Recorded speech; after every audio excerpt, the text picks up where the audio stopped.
the catcher for BYU Baseball, who really watched an amazing performance from his pitcher, Jordan Wood, last night. Noah Hill is with us here in Studio B. What's up, Noah? How's it going, man? It's good. Thanks for having me, guys. First time in studio, right? Yeah, first time. Great to have you here. Yeah, welcome. Yeah, it's a lot of fun. What's it like to manage a game when your ace is dealing like Jordan Wood was last night? Gave up 1 run. His ERA is 1.54. He's having an amazing season. How is that for you behind the plate? Oh, it's a ton of fun. With Woody, we know what we're going to get every time. Consistency is his biggest thing, and he's his biggest critic. So, being behind the plate for him, he makes it easy for me, and it's just a lot of fun. Now, the pitch is coming in from the dugout to you. You're signaling to Jordan, right? Mm-hmm. How often does he wave that off? He only did it once last night, and he actually gave up the double. And so he came in, and he was like, "That's my bad. That's my bad." But like immediately, and he'll do it, 2-3 times a game. But usually, him and me and Shaw, we're all really in sync, and it's just a lot of fun being back there, especially when he's on the mound. What's the reaction like from the coaching staff when he waves the call off like that and a double gets ripped? Really, like Coach Littlewood and Coach Shaw, they're like, if a pitcher doesn't feel comfortable throwing what I call, they have full confidence that if you have intent and you have purpose on throwing the pitch you want to throw, then you throw it. And if, you give up a bomb, then you give up a bomb. But, it is what it is. And as long as you had a reason and purpose behind it, they're totally okay. Have you always been a catcher?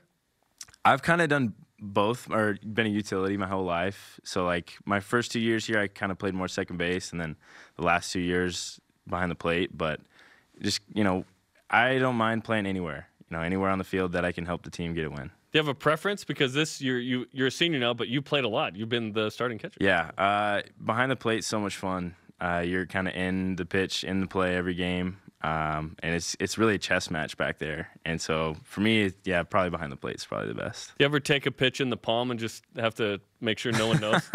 Yeah, a lot of times like, you take them off the thumb, you take a foul ball, and you just can't show any emotion. You just got to ask for another one and keep it rolling.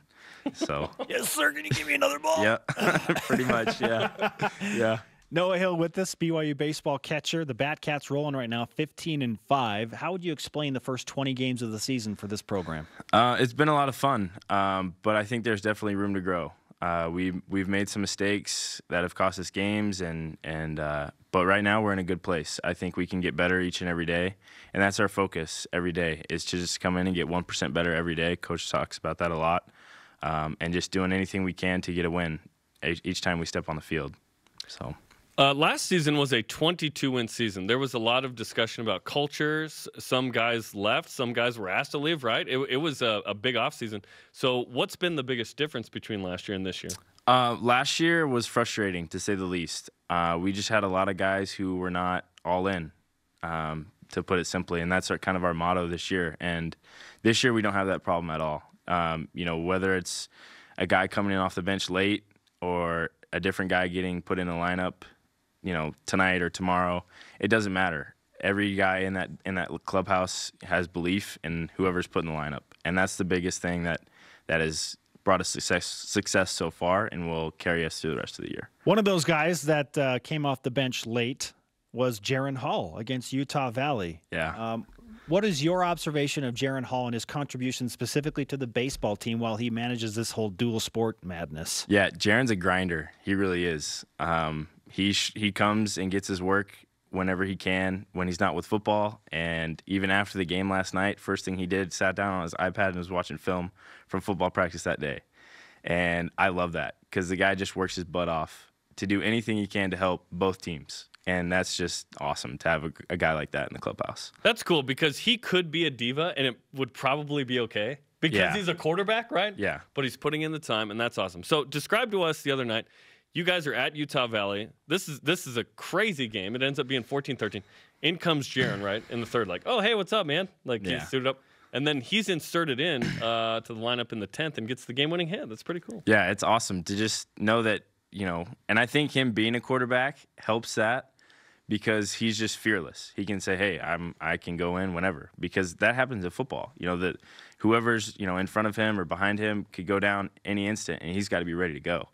And that's so much true in baseball as well.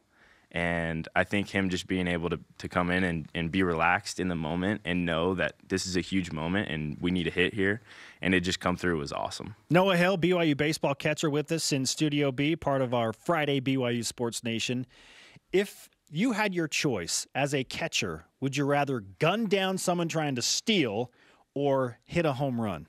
Oof. I've never hit a home run for BYU, so I think that would be cool. But as far as like in game, gunning a guy down just can completely bring the momentum back to our side.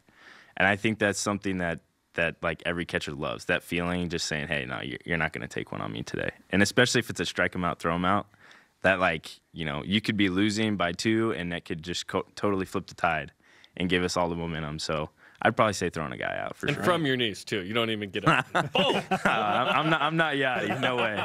No way. I'll leave that to the pros. But hey, it's great to have you, man. Yeah, and good luck tonight. Yeah, thank 8 you. Eastern, Thank you. BYU Radio, BYUtv. Tomorrow's our BYUtv debut. Tomorrow at 3 Eastern. And, of course, on the radio. Yeah. Let's give you the BYU Jaren Sports Nation karma.